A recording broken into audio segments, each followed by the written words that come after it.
মিনিটমান হৈছিলে আমি জাষ্ট চিলনীত এণ্টাৰ কৰিছিলোঁ কৰি পিনে আমি ছজন আহিছিলোঁ 4জন সেই চিধা দলংটোৱেদি গ'ল আৰু 2জন ইফালে আহিলে ইফালে অহাৰ পিছত 5 মিনিটো হোৱা নাই মানে 20 মিনিট হৈছে আমি এণ্টাৰ কৰিছোঁ 5 মিনিটো হোৱা নাই এজন দৌৰি গৈছে এখত যোনজন ইয়াৰ লগত আহিছিলে এখত দৌৰি গৈছে গৈ পিনে কৈছে ইয়াত ডুবি গৈছে কি নাম আছিলে তেওঁ যোনজন ডুবিছে তেখেতৰ নাম ৰীতিশ বৰা আছিলে ছাৰ ৰীতিশ বৰা তোমালোকৰ ক'ৰ পৰা আহিছে আমি বকলিয়াৰ পৰা আহিছিলোঁ আমি চব ভাই ভণ্টি হৈ আমি নিজে আহিছিলোঁ একে ঘৰৰে আমি গোটেইখিনি আহি মানে গোটেই ঘটনাটোত 30 মিনিটত পানীত নামোতে দেখা নাছিলে নাই মানে আমি জাষ্ট আহি সেইটো দলংটো পাৰে হোৱা নাছিলোঁ দলংটো গৈ পিনে সেইখিনি ছেকেণ্ড দলংটো পাইছিলোঁ সিহঁতে এইফালৰ পৰা দৌৰি গৈছে তাই আহি নামিছিলে মানে 3-4 মিনিট বা 5 মিনিটৰ কথা এইটো তাৰপিছত আমি ইয়াত আহি পিনে 20 মিনিটমান কমচে কম পালোঁ এই নীলা ৰছীডাল 20 মিনিট পিছত ইয়াত আহি পাইছে আগত নাছিলে নাছিলে তেখেত ৰছীডাল মানে নামিব মানে কমিটিৰ পৰাতো কোনো অহাই নাই পাব্লিক ইয়াৰ পৰা 3জন আছিলে যোনকেইজন আছিলে আপোনালোকে হাত দাঙি দিব পাৰে আপোনালোকে চাই ল'ব পাব্লিকে ইয়াত 3জন নামিছে নামি পিনে তাৰ পিছত ৰেস্কিউ কোনোবা মানে কমিটি মানুহে ৰছী এডাল দৌৰি গৈ পিনে আনি দিছে কিন্তু কোনো কমিটি মানুহ নামা নাই ইয়াত এটলিষ্ট ইয়াত ৰেস্কিউ টিম এটা থাকিব লাগে ওচৰত যদি বোলে এইটো নতুন কেছ হোৱা বেলেগ কথা ৰিচেণ্টলি এটা কেছ হৈ গৈছে ইয়াত বয়স কিমান হৈছিলে যোনজনৰ ঘটনা ঘটিছে তেখেতৰ বয়স 19 আছিলে ক'ত পঢ়ি আছিলে তেখেত পূজাই RTOত পঢ়ি আছিলে বিক্ৰমত পঢ়ি আছিলে মোবাইলটো অফ কৰিলোঁ সেই জায়গাটো বুলি জানো কিন্তু বোর্ড এটা লিখি রাখছে তাত কোনো বেরিকেড নাই কোনো কিবা নাই এনে বোর্ড এখন সৰুকৈ লিখি ৰাখিছে ছাৰ ডেঞ্জাৰ বুলি লিখি ৰাখিলে যে সকলোৱে জানিব এইটো বুলি নহয় কিবা পঢ়া মানুহ আহিব পাৰে কি বোৰ্ডত কি লিখি এইটো নাজানিব গতিকে ইয়াত কমিটিৰ মানুহে বা যিবিলাকে ইয়াত পৰিচালনা কৰি আছে সিহঁতেতো জানিব লাগে ইয়াত ডেঞ্জাৰ জেগা যেতিয়া ইয়াত নিশ্চয় কিবা এটা ব্যৱস্থা ৰাখিব লাগে বেৰিকেড ৰাখিব লাগে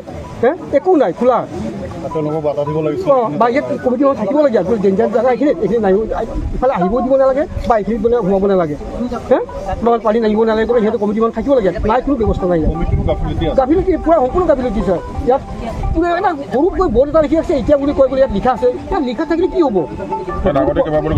ইয়াত এই কেইদিনমান আকৌ বোলে আকৌ এটা ঘটনা হৈ গৈছে বোলে নগাঁও শুনিছোঁ ইয়াত কেনেকুৱা ধৰণৰ কথা হৈছে গতিকে এইটো মই অহা নাই মই খবৰ পাই লগে আহিছোঁ মোৰ ভাগিন হয় মোৰ মামাৰ ল'ৰা হয় এই ল'ৰাটোৰ নাম হ'ল ৰীতিশ বৰা হুজাই কলেজত পঢ়ি আছিল BA পঢ়ি আছিলে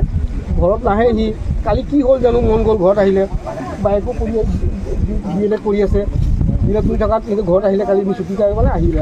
আহি ফুৰিব আহিম বুলি ক'লে বান্ধৱীটোৰ লগত আহিছে তাৰ লগত ফুৰিব আহিলে আহি এই অৱস্থা আৰু সেই জেগাটো বুলি জানো কিন্তু বোৰ্ড এটা লিখি ৰাখিছে তাত কোনো বেৰিকেড নাই কোনো কিবা নাই এনে বোৰ্ড এখন সৰুকৈ লিখি ৰাখিছে ছাৰ ডেঞ্জাৰ বুলি লিখি ৰাখিলে যে সকলোৱে জানিব এইটো বুলি নহয় কিবা পঢ়া মানুহ আহিব পাৰে কি বোৰ্ডত কি লিখি এইটো নাজানিব গতিকে ইয়াত কমিটিৰ মানুহে বা যিবিলাকে ইয়াত পৰিচালনা কৰি আছে সিহঁতেতো জানিব লাগে ইয়াত ডেঞ্জাৰ জেগা যেতিয়া ইয়াত নিশ্চয় কিবা এটা ব্যৱস্থা ৰাখিব লাগে বেৰিকেড ৰাখিব লাগে একো নাই খোলা বা ইয়াত কমিটিখন থাকিব লাগে আৰু ডেঞ্জাৰ জেগা এইখিনি নাই ইফালে আহিব দিব নালাগে বা এইখিনিত বোলে সোমাব নালাগে তোমাৰ পানী নাহিব নালাগে বোলে সিহঁতে কমিটিখন থাকিব লাগে নাই কোনো ব্যৱস্থা নাই গাফিলতি পূৰা সম্পূৰ্ণ গাফিলতি ছাৰ ইয়াত এটা সৰুকৈ বোৰ্ড এটা লিখি আছে এতিয়া বুলি কৈ বোলে ইয়াত লিখা আছে ইয়াত লিখা থাকিলে কি হ'ব ইয়াত এই কেইদিনমান আকৌ বোলে আকৌ এটা ঘটনা হৈ গৈছে বোলে নগাঁও শুনিছোঁ ইয়াত কেনেকুৱা ধৰণৰ কথা হৈছে গতিকে এইটো মই অহা নাই মই খবৰ পাই লগে আহিছোঁ মোৰ ভাগিন হয় মোৰ মামাৰ ল'ৰা হয় এই ল'ৰাটোৰ নাম হ'ল ৰীতিশ বৰা হুজাই কলেজত পঢ়ি আছিল BA পঢ়ি আছিলে ঘৰত নাহে সি কালি কি হ'ল জানো মন গ'ল ঘৰত আহিলে